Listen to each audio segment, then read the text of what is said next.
මේ දරුවාට ගන්නවා වගේ.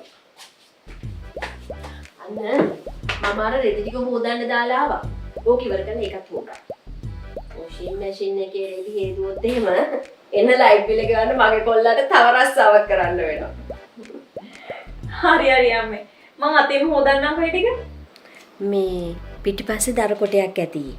ඒකත් පල්ලා දාන්න. අපේ පොරව මොටයි. අත ටිකක් බර කරලා බලන්න. හරි අම්මේ මං එහෙම කරන්නම්කෝ. ලෝචි දුවට ඕන නම් ඉස්සරහා ෂීට් එකට එන්න. මං ওই පිටිපස්සට එන්න. අනේ නෑ අම්මා මට මෙතන හොඳයි. පැනලා ඉස්සරහින් ඉඳගෙන ටෙම්පුරුවට මෙතන යැයෙන් ගන්නවා. මම කාර් එක ඩ්‍රයිව් කරන වෙලාවට ඉස්සරහට එන්නකෝ නැන්දම් මේ. ඉස්සරහා සීට් එකට නෙමෙයි. කාර් එක ඉස්සරහට.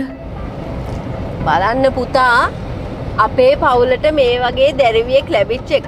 කොයි තරම්නම් වාසනාවක්ද. ඔව්. උඹලගේ පූරුවේ වාසනාව. මගේ පූරුවේ කරුමේ.